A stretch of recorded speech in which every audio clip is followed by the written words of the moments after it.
The phone rang at 6:47 p.m. on a Thursday, and I knew before answering it would be Ray. Nobody else called my burner number except telemarketers, and they'd given up months ago.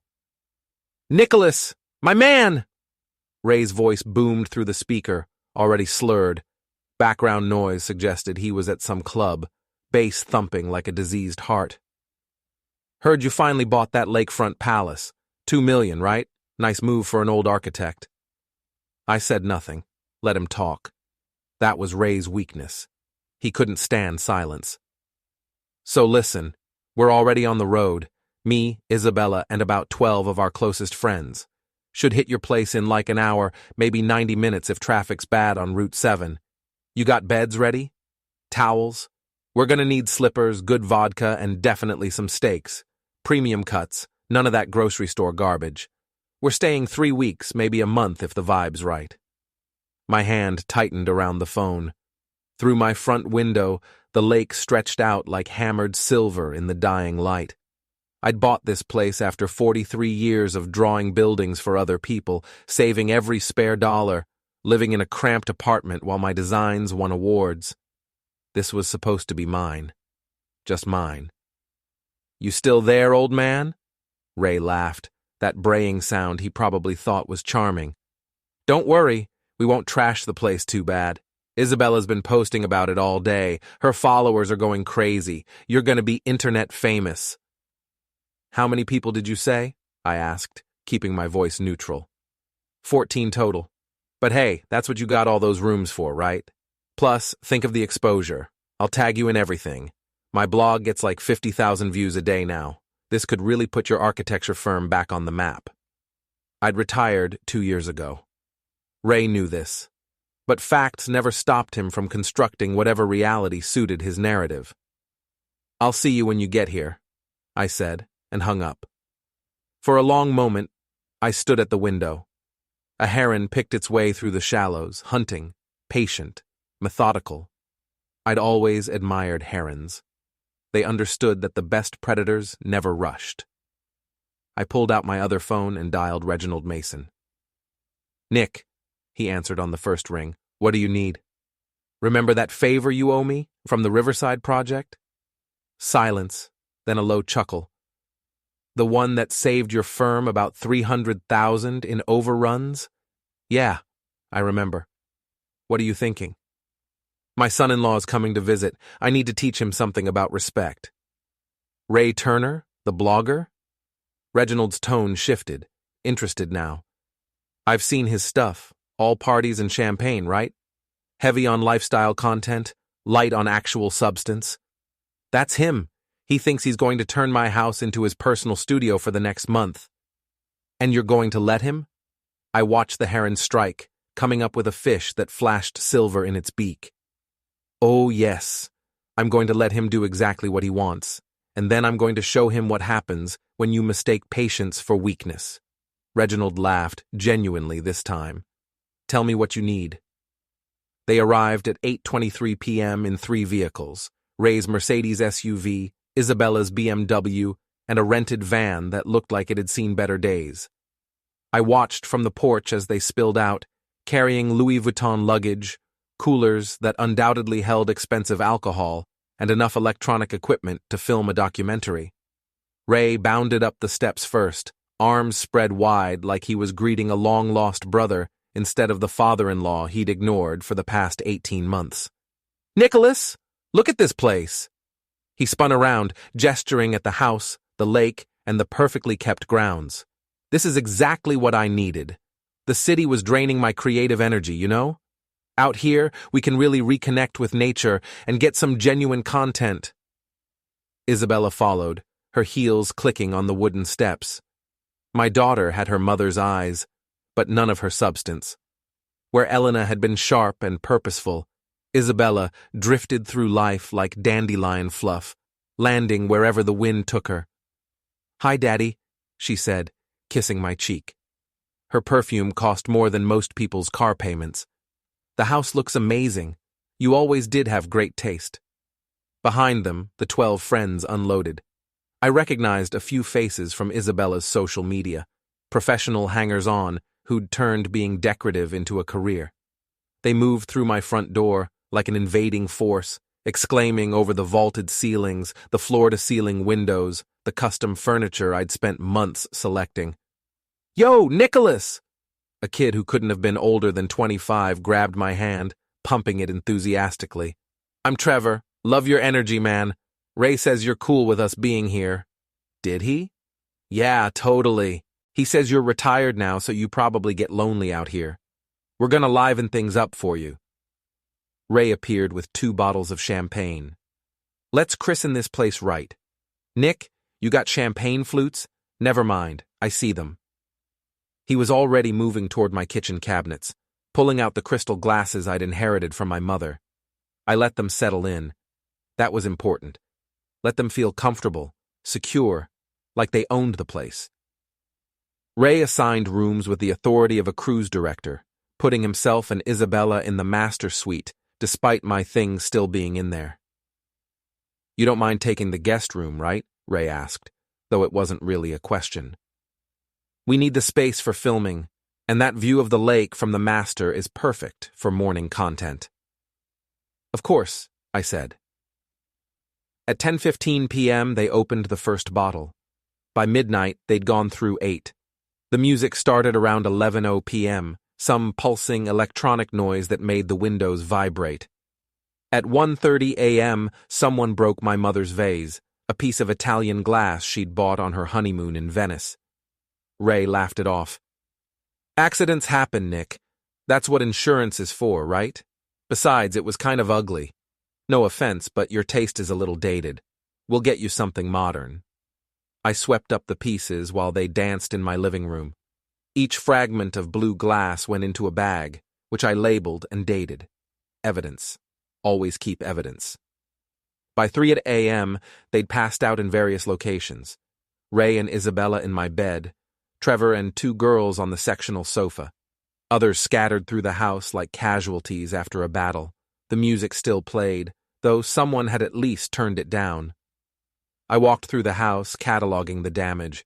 Wine stains on the cream carpet. Cigarette burns on the deck railing despite the no-smoking signs. Food ground into the hardwood floors.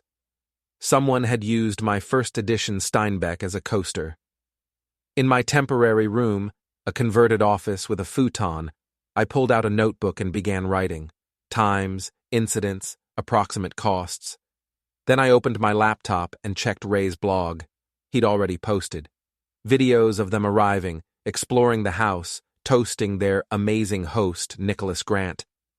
In the comments, thousands of followers gushed about the location, asked where it was, begged for more content.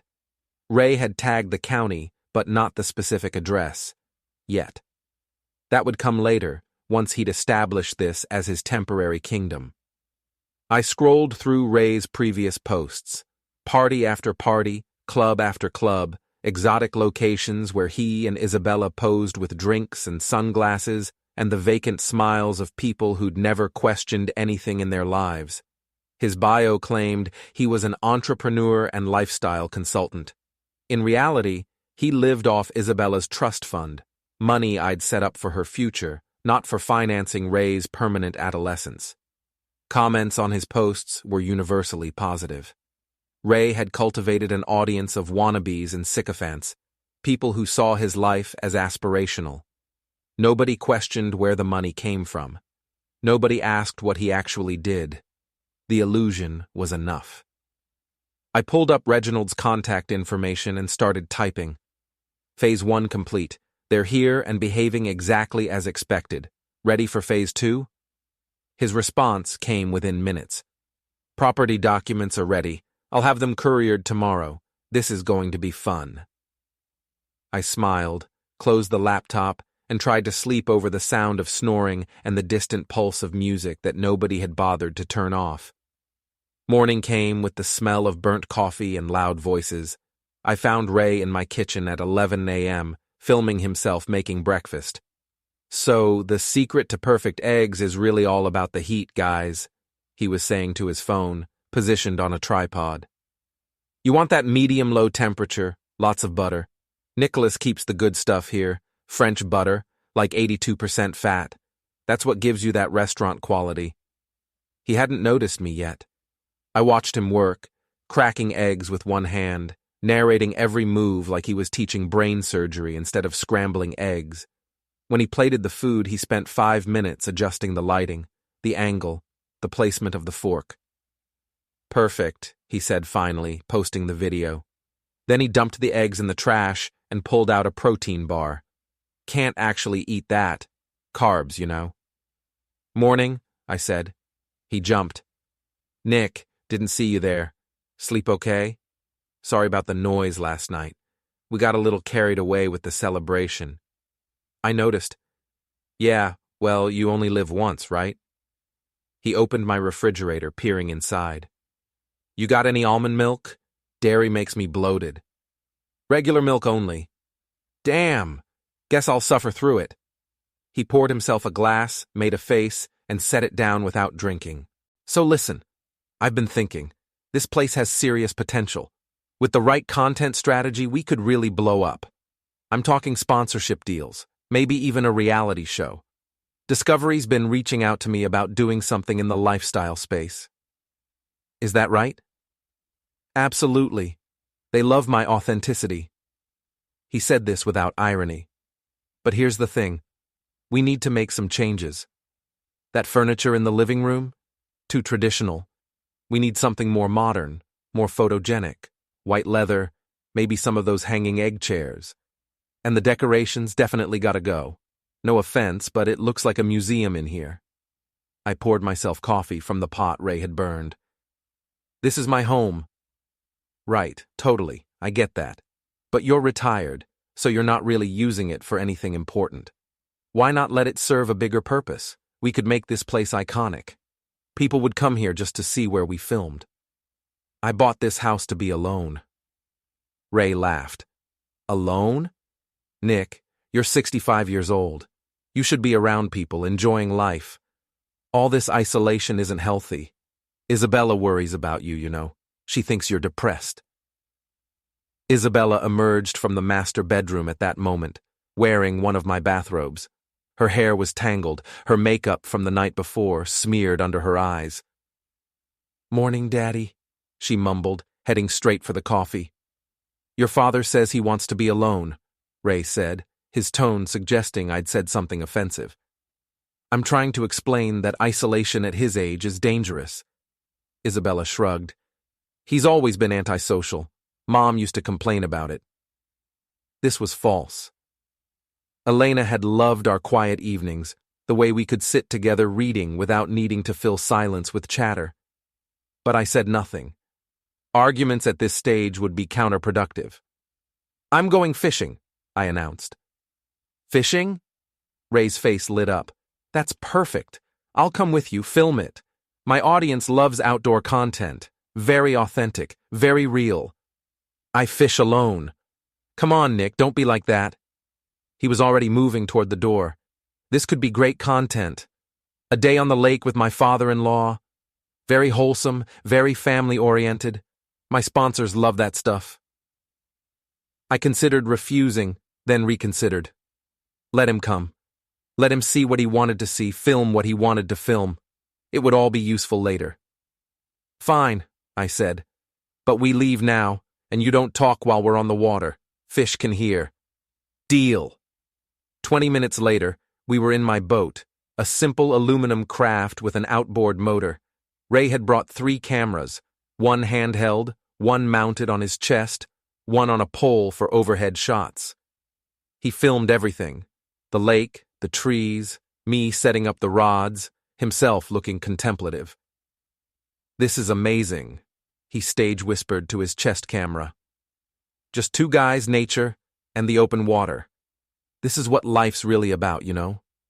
Disconnecting from the chaos, finding that inner peace." His phone buzzed. He pulled it out immediately, checking notifications, typing responses, completely absorbed. So much for inner peace. I cast my line and waited. The lake was calm, the morning sun warm on my shoulders. A family of ducks paddled past. On the far shore, someone's dog barked. These were the moments I'd bought this place for. Not excitement or content or engagement metrics, but simple existence. Ray's line tangled almost immediately. He jerked it, making it worse, then laughed.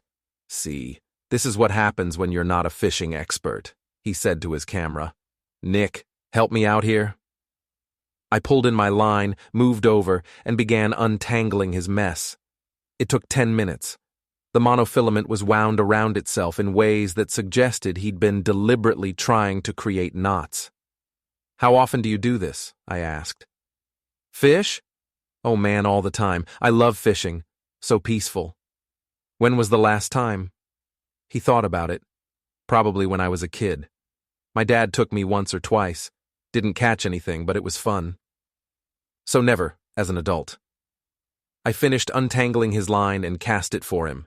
"Don't touch it. Just watch the bobber. If it goes under, let me know." "Got it, got it." He immediately pulled out his phone again. We sat in silence for maybe 3 minutes before Ray spoke. "So Nick, I've been meaning to talk to you about something. An opportunity, actually. You know I've got connections in the real estate world, right? Through the blog, the networking events, all that." "Do you?" "Absolutely. And there's this property coming available, a commercial building downtown.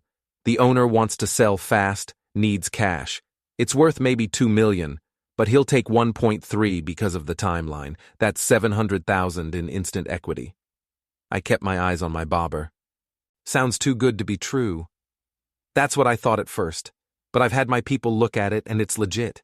The guy's going through a divorce, needs to liquidate. His loss, our gain." "Our gain?" "Well, yeah. I figured we could go in on it together. You've got capital from the architecture firm, and I've got the connections to flip it fast. We could double your money in 6 months." "Why do you need my money if it's such a sure thing?" Ray laughed. "Fair question. Honestly, most of my assets are tied up in other investments right now. Liquidity issue, you know how it is. But I can bring expertise, contacts, the whole network. You provide the capital, I provide the know-how.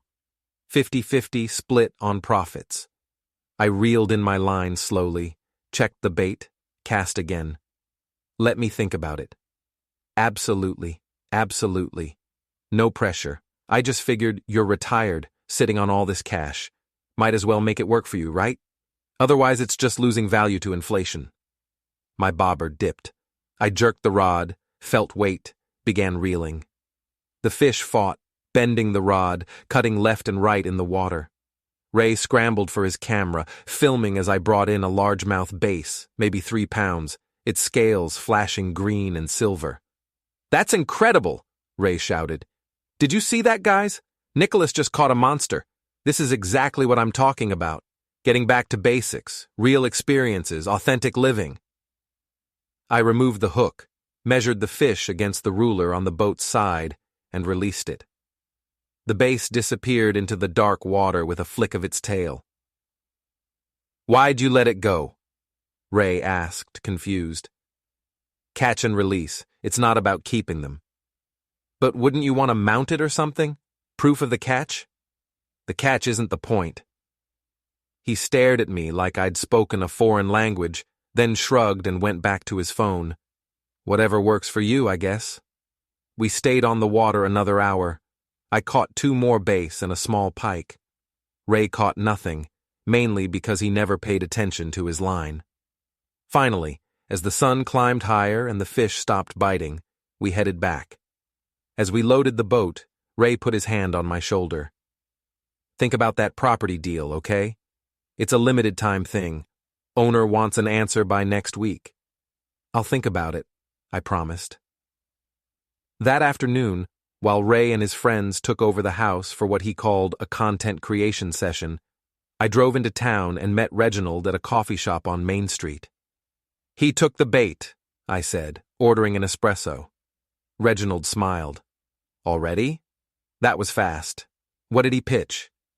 "Commercial building downtown, claims it's undervalued because of a divorce sale. Wants me to put in 1.3 million, promises 700,000 profit in 6 months. Let me guess, his assets are all tied up, so he needs a capital partner?" "Exactly." Reginald pulled out a folder. Here's what I've got. Ray Turner's financial situation is worse than I thought. He's maxed out 4 credit cards, has a car loan at 18% interest, and Isabella's trust fund is the only thing keeping them afloat. They burn through about $30,000 a month, and his blog generates maybe $5,000 in ad revenue. The math doesn't work. So he's desperate. Deeply. Which makes him dangerous and stupid. Reginald pushed the folder across the table. These are the documents for our fake property deal. I've created a shell company, complete with incorporation papers, tax ID, the works. The building exists. It's that abandoned warehouse on Foster Street.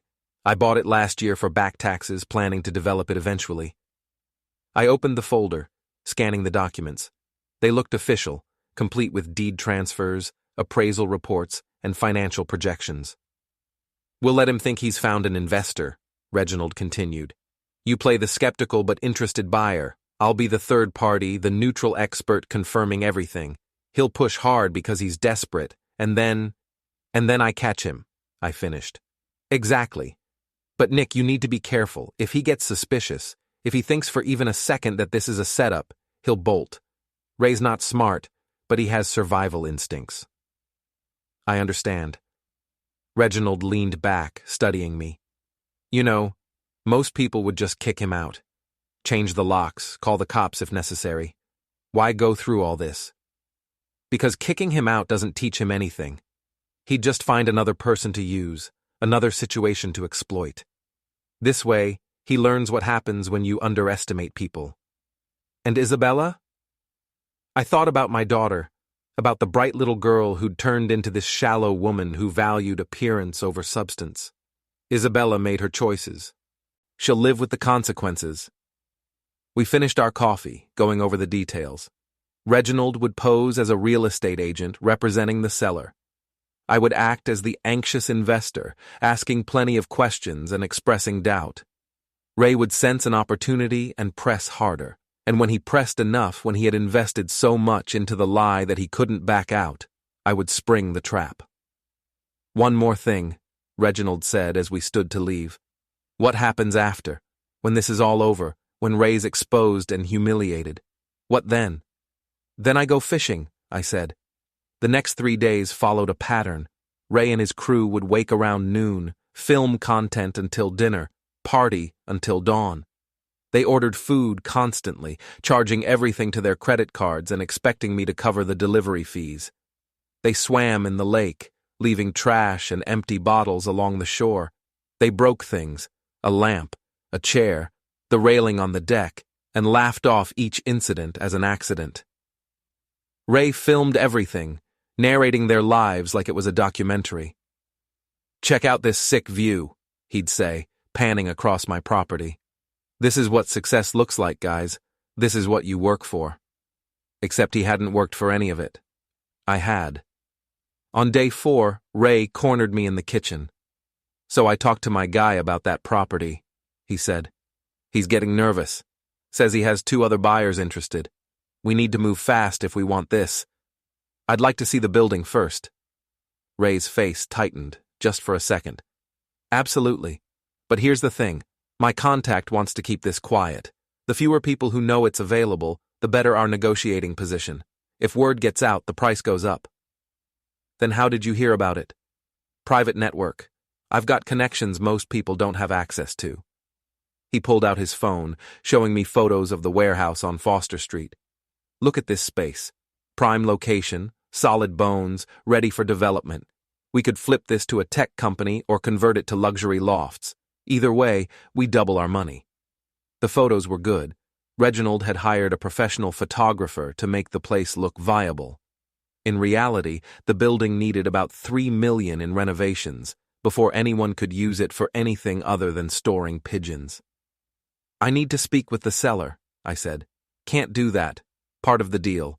He wants full anonymity until contracts are signed. Divorce stuff, you know how it is. His wife has lawyers watching everything. Then I need to speak with your contact, the real estate agent. Ray hesitated, and I could see him calculating. Then he smiled. Sure, I'll set it up. But Nick, we really need to move on this. I'm talking days, not weeks. Tomorrow, I said. I'll meet with him tomorrow. That evening, I called Reginald. He's pushing hard, wants a decision within days. Good. Means he's desperate. I'll meet with you both tomorrow afternoon, 2 o'clock at the property. That'll give us a chance to really sell it. See you then. I spent the rest of the evening watching Ray and his friends destroy my living room while filming what they called a Q&A session. They answered questions from followers, performing their happiness for strangers who would never know them, who would never see past the carefully constructed facade.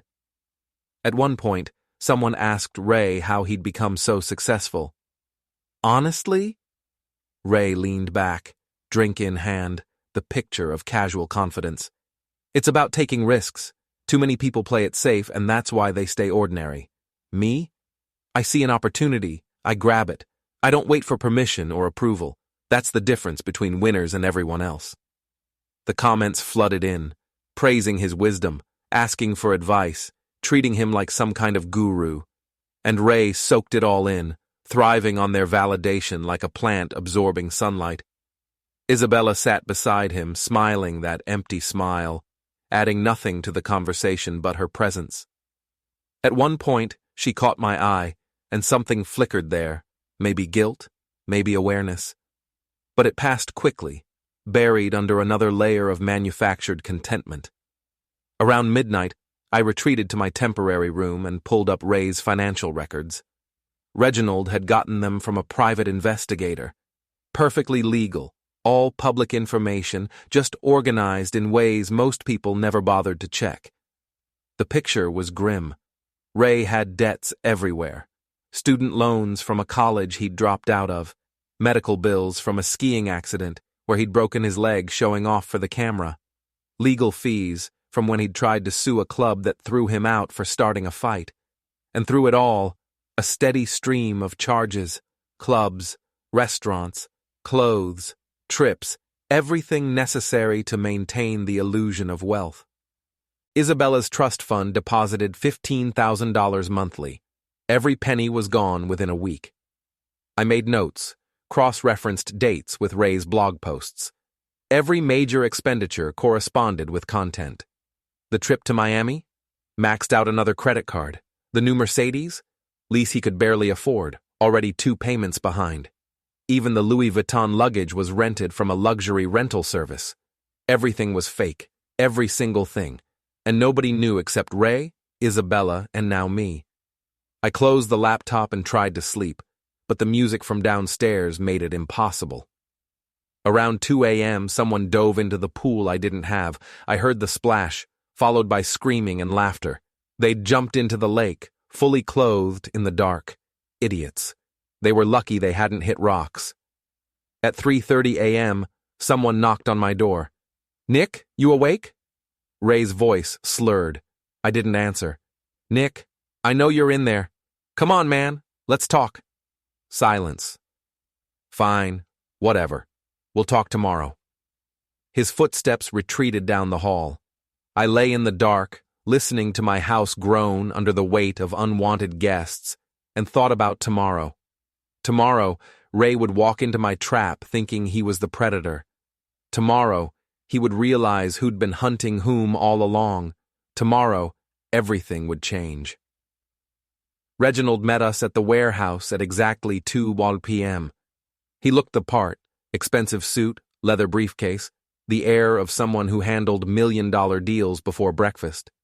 Ray shook his hand enthusiastically, already performing. "Appreciate you meeting with us," Ray said. "I know the seller wants to keep this quiet." "Mr. Turner, Mr. Grant," Reginald nodded to each of us. "Shall we take a look inside?" The warehouse was exactly as Reginald had described, a shell of potential hiding structural nightmares. Water damage stained the concrete floors. Pigeons roosted in the rafters, their droppings covering everything. Several windows were broken, and the electrical system looked like it hadn't been updated since the 1970s. But Reginald walked us through like it was a palace. As you can see, the bones are solid, 30,000 square feet of open space, The owner had plans for renovation, but circumstances changed. With the right vision, this could be luxury lofts, a tech campus, even a boutique hotel. Ray filmed everything on his phone, providing narration. This is what I'm talking about, guys. Raw potential. Most people see garbage, but I see opportunity. I walk slowly, examining beams, checking walls, playing my role. What about the electrical system? Would need updating, Reginald admitted. But that's factored into the price. The owner knows this isn't move-in ready. And the roof? Solid. I can provide inspection reports. I nodded, making notes. Ray watched me, his eagerness barely contained. He wanted me to commit, to jump in without thinking, to be the sucker he needed. Can we talk privately? I asked Reginald. Of course. We stepped outside, leaving Ray to film more content inside. Once we were out of earshot, Reginald handed me a folder. Inspection reports all dated last month. Property appraisal puts the value at $2.1 million. At 1.3, you're looking at serious equity. What's the catch? No catch. The seller needs cash fast. Divorce settlement has a deadline. After that, the court takes over and things get messy. He'd rather sell now, take the hit, and move on. I flipped through the reports. They looked legitimate because they were... Reginald had actually had the building inspected, documenting every flaw while somehow making it look salvageable. I'll need to think about it, I said. Think fast. I have 2 other buyers interested. By Friday, this will be gone. Ray emerged from the warehouse, grinning. Nick, this is it. This is our ticket. I can already see the finished product. Glass walls, modern fixtures, an art gallery on the ground floor. We'll make millions.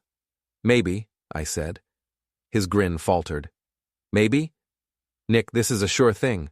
Reginald said the seller needs cash fast. That usually means there's a problem. The problem is the divorce. Ray's voice rose. That's it. Nothing wrong with the building. Then why aren't you buying it yourself? Ray's jaw tightened. I told you. Liquidity. My money's working for me elsewhere. But I can bring the expertise, the vision. You bring the capital. It's a partnership. 50-50 split? Exactly. I looked at Reginald. If I decide to move forward, what's the timeline? Contracts need to be signed by Friday. Closing within 30 days. Cash only, no financing. That's fast. That's the deal. Reginald shrugged. You want it or not? I'll let you know by Thursday. Ray grabbed my arm as we walked to the cars. Nick, please, don't overthink this. Opportunities like this come once in a lifetime. If you pass, you'll regret it forever. If it's such a great opportunity, find another investor. I'm offering it to you because you're family.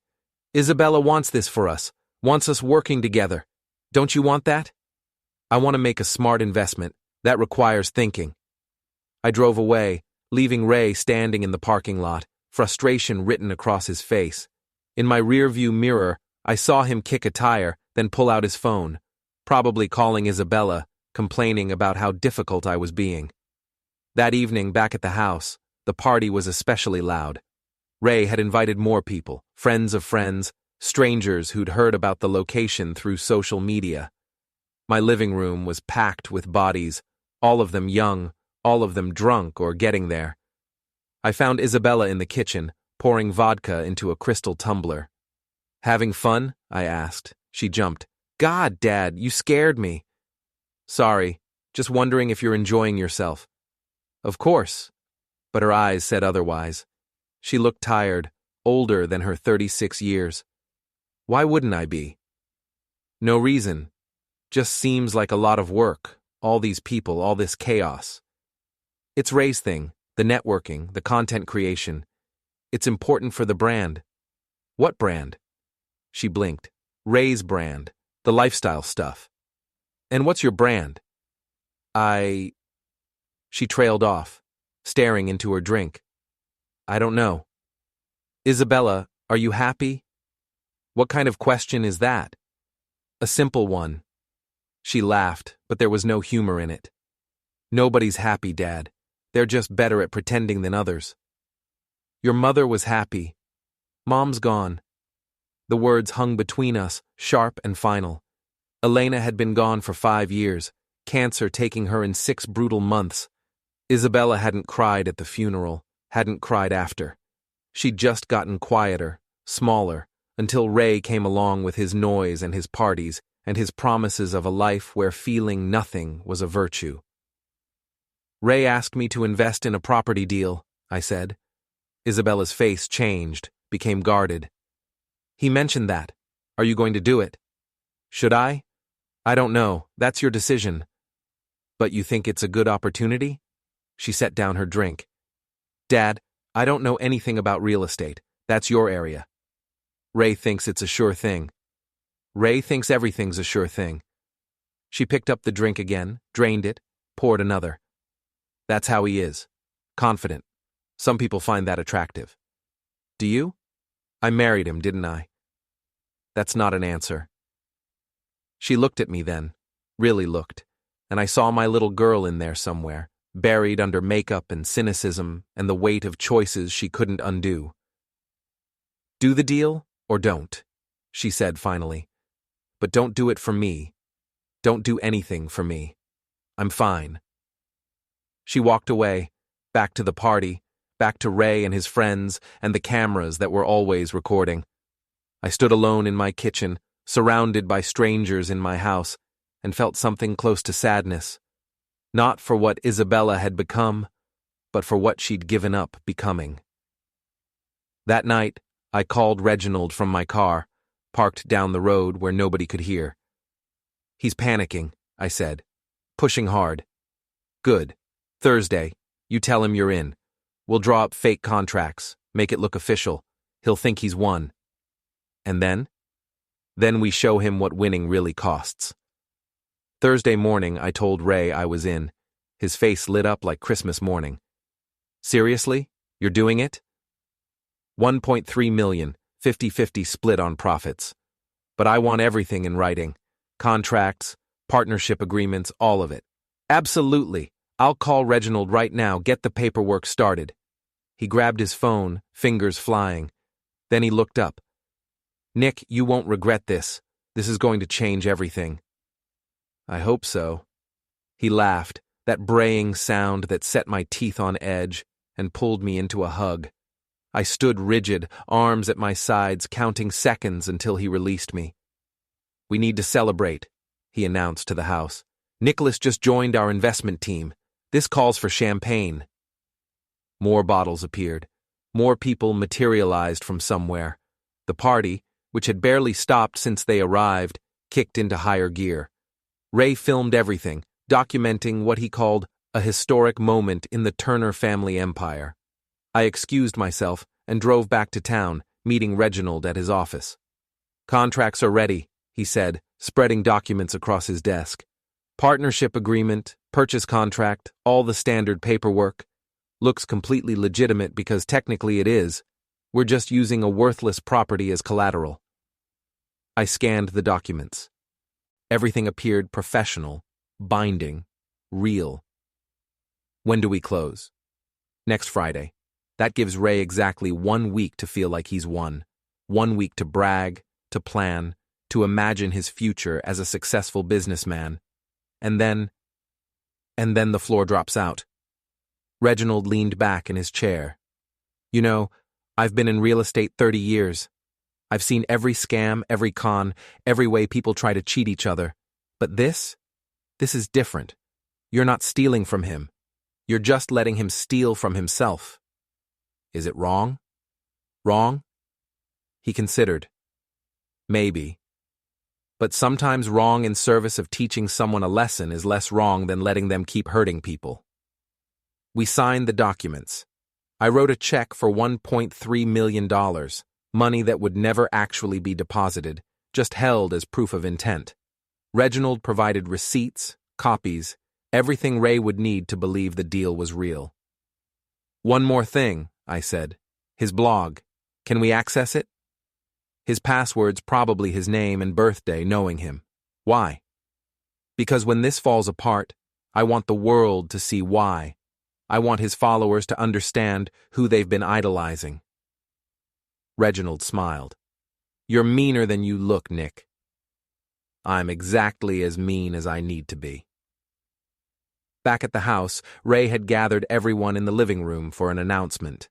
I arrived just as he was starting his speech. So, as you all know, I've been working on something big, he said, phone positioned to capture the moment. Something that's going to take us to the next level. And today, with my father-in-law's help, we pulled it off. We just bought a commercial building downtown. $2.1 million value. Got it for 1.3. That's $800,000 in equity, day one. Applause erupted. People who didn't know what equity meant cheered like he'd announced world peace. This is just the beginning, Ray continued. This is proof that when you take risks, when you trust your instincts, when you ignore the doubters and the haters, you can achieve anything. By this time next year, Turner Enterprises is going to be a household name. More cheering. Isabella stood beside him, smiling that empty smile, playing her role. And I want to thank Nicholas Grant, Ray gestured toward me, for believing in this vision, for being a real partner. This is what family is about, supporting each other, building together, creating something bigger than ourselves. The camera swung to me. I nodded once, said nothing. That night, Ray posted about the deal. The response was immediate and overwhelming. Thousands of likes, hundreds of comments congratulating him, asking for advice, treating him like some kind of business genius. He'd even created a hashtag, #Turner Empire Rising. I watched the numbers climb, engagement, followers, shares. Ray's audience was eating it up, desperate to believe that success was just one bold move away, that confidence mattered more than competence. Over the next few days, Ray transformed. He stopped partying quite so hard, started talking about business plans and development timelines. He bought books about real estate investing, left them scattered around the house with pages unread. He made phone calls to people he called associates, discussing opportunities that would never materialize. He was playing businessman, trying on the role like a costume, and almost believing his own performance. Isabella seemed different too. She smiled more, laughed at Ray's jokes, touched his arm when he talked about their future. Maybe she believed this was real. Maybe she wanted to believe her husband was finally becoming the man he pretended to be. I almost felt guilty. Almost. Friday came, the official closing date. Reginald had arranged everything at a title company he'd worked with for years. The closer was in on it, willing to play along for the story value alone. This I've got to see, she'd said when Reginald explained. A guy that arrogant getting his comeuppance? I'll do it for free. We met at 2 p.m. Ray showed up in a new suit, probably charged to an already maxed credit card. He brought Isabella, Trevor, and 2 other friends to witness his triumph. They filmed everything, of course. The title company's conference room was standard. Big table, leather chairs, corporate art on the walls. Ray sat at the head like he owned the place, spreading out his copies of the contract. This is it, guys, he said to his camera. The moment where dreams become reality. Let's sign some paperwork. The closer, a woman named Patricia, began walking us through the documents. Every page was real. Deed transfers, title insurance, closing statements. Ray signed enthusiastically, barely reading, trusting that his genius had led him to this moment. I signed more carefully, taking my time, watching Ray fidget with impatience. Just one more thing, Patricia said when we reached the final page. The earnest money deposit. Mr. Grant, you brought the cashier's check? I pulled an envelope from my jacket. Inside was a check for $1.3 million made out to the title company. I placed it on the table. Ray stared at it, his eyes wide. That much money sitting right there, almost his. And Mr. Turner, Patricia continued, as 50-50 partners, you'll need to match Mr. Grant's deposit. Your check for $1.3 million. The room went silent. Ray's smile froze. What? You're half of the purchase price. The contract specifies equal capital contributions from both partners. Right, but Ray looked at me. Nick, I thought you were covering the purchase. I'm bringing the expertise. Patricia frowned, flipping through papers. According to this partnership agreement, both parties contribute equal capital. Mr. Turner is responsible for 50% of all costs. That can't be right. Ray grabbed the contract, scanning it. His face went from confused to pale to red. This is... Nick, you said... I said 50-50 partnership. Equal partners. That means equal investment. But I don't have... He stopped himself, realizing what he was admitting. I need to make a call. He stepped outside. Through the glass wall I could see him pacing, phone pressed to his ear. Isabella sat frozen, understanding dawning across her features. Trevor and the friends exchanged glances, their phones lowered. Ray came back 5 minutes later. There's been a misunderstanding. I thought we'd agreed Nick would handle the capital side while I managed the project. We need to revise the contract. Everything's already been processed, Patricia said. Both parties signed. The only thing remaining is the money transfer. Then we'll redo it. New contract, different terms. Reginald, who'd been sitting quietly in the corner, spoke up. Can't do that. The seller's deadline is today. If we don't close now, the deal dies. That's not my problem. Ray's voice rose. You can't expect me to come up with over $1 million in 5 minutes. Then you're in default, Patricia said calmly. Per Section 7 of the partnership agreement, failure to provide committed capital constitutes material breach. Mr. Grant has the option to proceed alone or dissolve the partnership. Ray turned to me. Nick, come on. We can work this out. I'll find investors, we'll restructure. Don't ruin this deal. You lied to me, I said quietly. You never had any intention of investing your own money. You wanted me to fund everything while you took half the profit. That's how partnerships work. Different people bring different things. You brought nothing. No money, no expertise, no connections, just confidence and a camera. That's not fair. What's not fair is treating my home like your personal studio, breaking my things, disrespecting my space, assuming I'd bankroll your delusions. I stood up. The partnership is over, the deal is off, and you need to leave my house.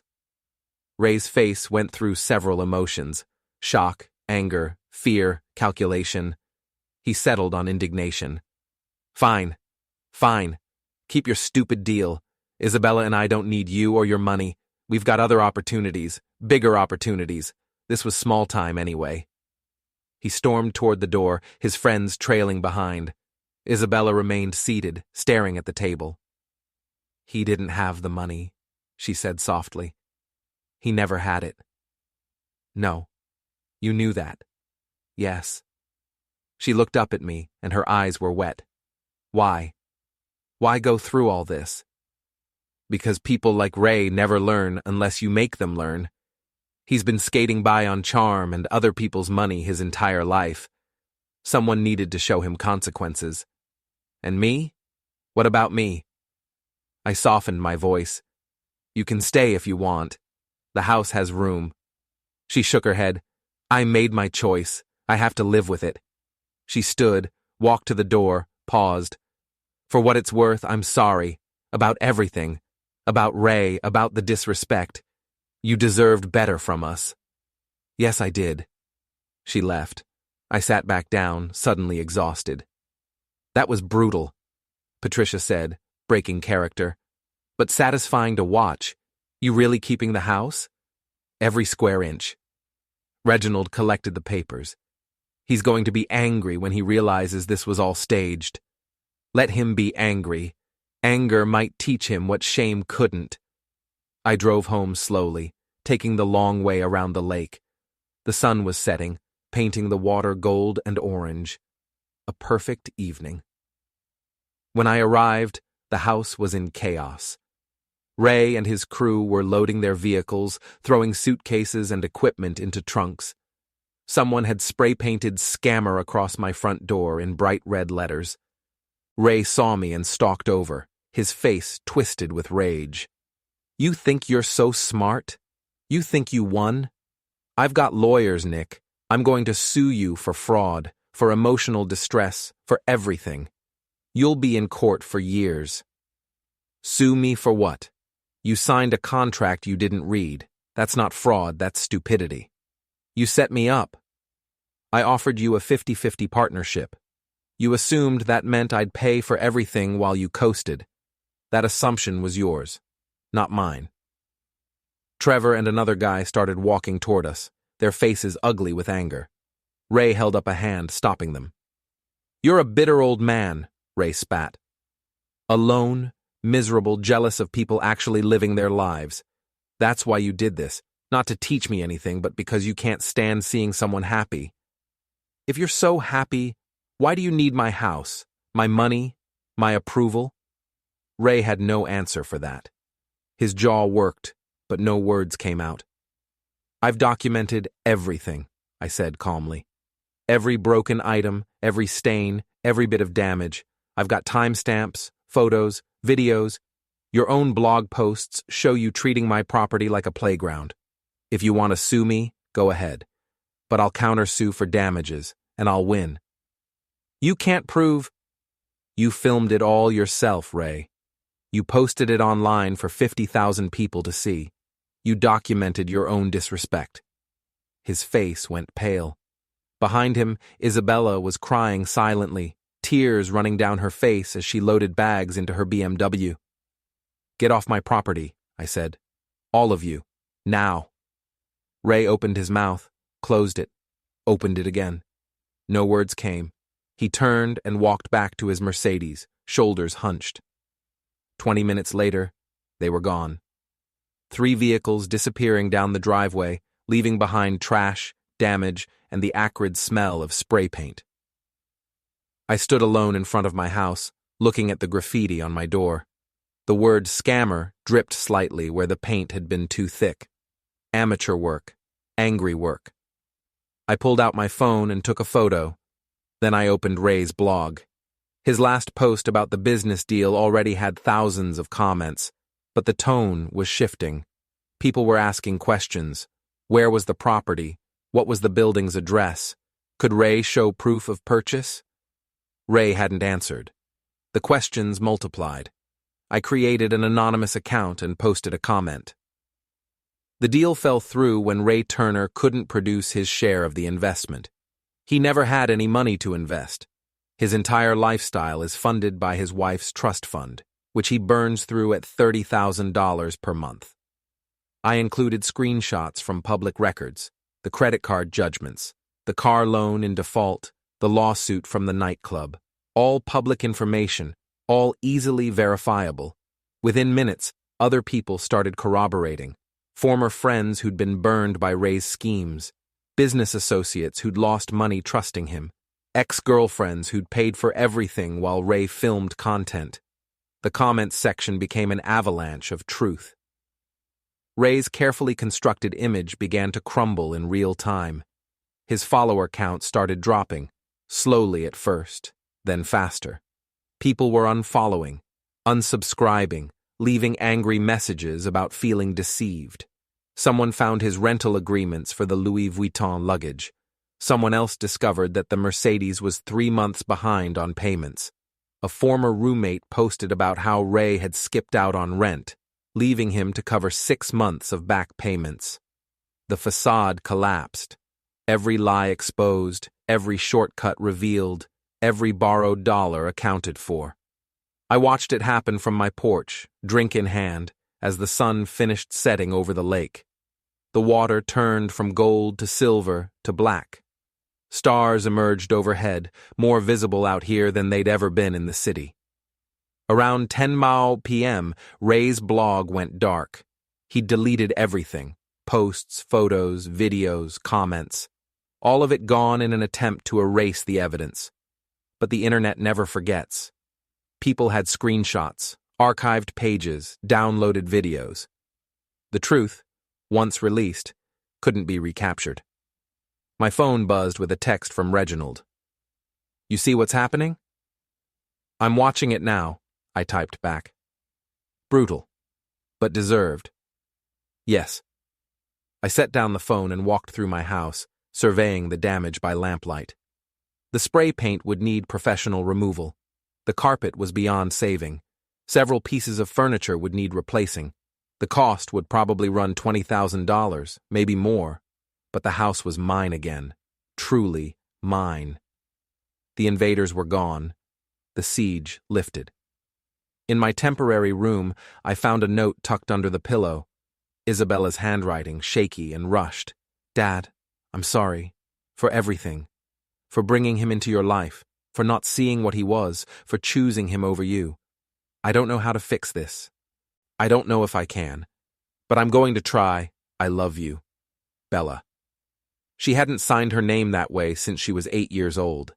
Bella. Her mother's nickname for her, abandoned when she decided it sounded too childish. I folded the note carefully and put it in my wallet. The next morning I woke early and drove to the hardware store. I bought paint stripper, industrial cleaner, new carpet samples, and various tools. The kid at the register recognized me from Ray's blog. Hey, aren't you that guy? The one with the lake house? That's me. Dude, I saw what happened. That blogger guy, Ray. Total fraud, right? My girlfriend was obsessed with him, spent like $200 on some course he was selling about building your personal brand. She's pissed now. She should get her money back. Already tried, company's fake. Just a P.O. box in Delaware. She's filing a complaint with the state attorney general. I loaded my purchases into the truck. Good for her. Back home, I spent the day cleaning. The spray paint came off with enough solvent and elbow grease, though it left the door looking worn and tired. I'd need to sand it down and repaint, but that was work for another day. The carpet was ruined beyond any hope of saving. I ripped it out, revealing hardwood floors underneath that I'd forgotten were there. They were scuffed and dull, but structurally sound. With refinishing, they'd be beautiful. I worked through the afternoon, removing damaged furniture, scrubbing stains, opening windows to air out the smell of cigarettes and spilled alcohol. Slowly, methodically, I reclaimed each room. Around 4:02 p.m., a car pulled into the driveway. Isabella's BMW. She got out slowly, looking uncertain. Her eyes were red from crying, her face bare of makeup. She looked younger this way, more like the daughter I remembered. Can I come in? She asked. Of course. She followed me inside, looking at the stripped floors, the bare walls where I'd removed damaged artwork, the general chaos of a house in recovery. I came to help, she said. If you'll let me. I handed her a scrub brush and a bucket. Start with the kitchen. The counters need degreasing. We worked in silence for an hour. Not an uncomfortable silence, but the kind that comes from shared purpose. When the kitchen was clean enough, we moved to the living room, then the bathrooms. Around 6 p.m., we took a break. I made sandwiches from what little food remained in the refrigerator. We ate on the back deck, watching the lake. Ray's blog is gone, Isabella said finally. He deleted everything. I know. People are saying terrible things about him, about us, about me. What are they saying about you? That I'm a gold digger, that I enabled him, that I'm just as fake as he is. She set down her sandwich, uneaten. They're not wrong. You made mistakes. That's different from being a bad person. Is it? I watched him use you, Dad. I watched him trash your house, disrespect you, take advantage of your generosity. And I said nothing. I did nothing. What does that make me? Human, flawed, like everyone else. She laughed bitterly. You're being too kind. I'm being honest. I finished my sandwich, brushed crumbs off my hands. You have a choice now. You can follow Ray down whatever rabbit hole he's digging, or you can build something different, something real. I don't know how. Start by being honest. With yourself, with me, with everyone. Stop pretending. Stop performing. Just be. What if who I really am isn't very interesting? Then you'll be interesting in your own way, not Ray's way. And that's worth more than all his followers combined. We finished eating as the sun set. The sky turned purple and orange, the lake reflecting the colors back like a mirror. "Can I stay?" Isabella asked. "Just for tonight? I'm not ready to go back to our apartment yet." "Of course. Your room's ready whenever you need it." That night, I slept in my own bed for the first time in 2 weeks. The master bedroom was clean, the sheets fresh, the windows open to let in the cool night air. I woke once around 3 a.m. to the sound of crying from down the hall. Isabella's room. I stood outside her door for a moment, debating whether to knock, then decided against it. Some grief needs to be private. In the morning, I found her on the deck with coffee, watching the sunrise. "I'm going to divorce him," she said without preamble. "Ray, I'm going to file papers today." "Are you sure?" "I've never been more sure of anything in my life." She sipped her coffee, her hands steady. "I wasted 5 years on him. I'm not wasting another day." "What will you do?" "I don't know yet. Find a job, maybe, something real. Go back to school. Figure out who I am without someone telling me who I should be." "That sounds like a good plan." We sat in comfortable silence as the sun climbed higher, burning off the morning mist. A family of ducks paddled past. A fish jumped, concentric circles spreading across the water. "Thank you," Isabella said. "For what? For not giving up on me? For showing me what was real? She gestured vaguely at the house, the lake, everything. "For this. You're my daughter. I never gave up on you. I just had to wait for you to find yourself." She smiled, the first genuine smile I'd seen from her in years. "I think I'm starting to." Later that morning, Isabella left to meet with a divorce attorney. I spent the day continuing my restoration work, making calls to contractors about refinishing the floors and repairing the deck railing. Around noon, my phone rang. "Reginald, have you seen the news?" "What news?" "Turn on Channel 7. I found the remote, switched on the TV. A news anchor was discussing influencer fraud, new investigations into fake lifestyle bloggers. Ray's face appeared on screen as part of a montage of disgraced personalities. Ray Turner, whose blog claimed to showcase authentic luxury living, was exposed this week for fabricating his wealth and lifestyle. Followers who purchased his online courses are now seeking refunds, and the state attorney general has opened an investigation into possible fraud charges. They cut to interviews with angry followers, people who'd spent money on Ray's worthless advice, who'd believed his lies about easy success. The anchor continued.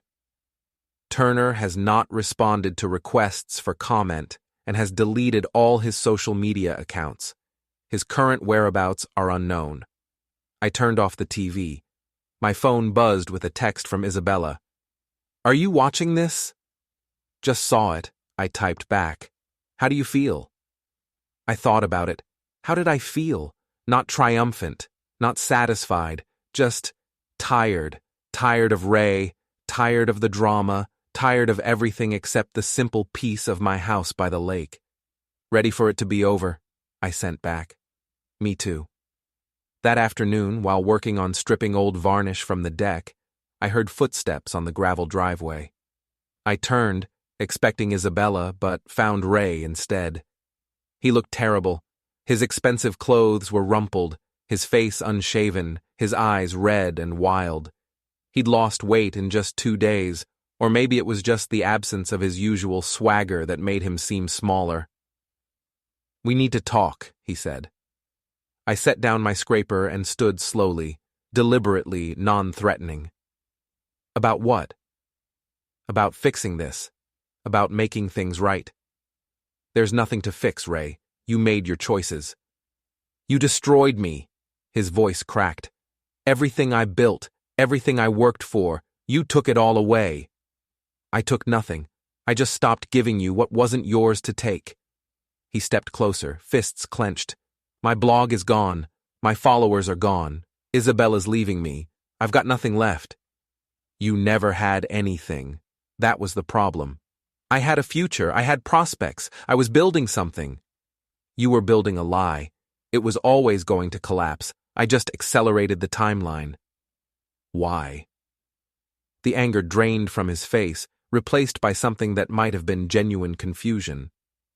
Why did you hate me so much? I didn't hate you, Ray.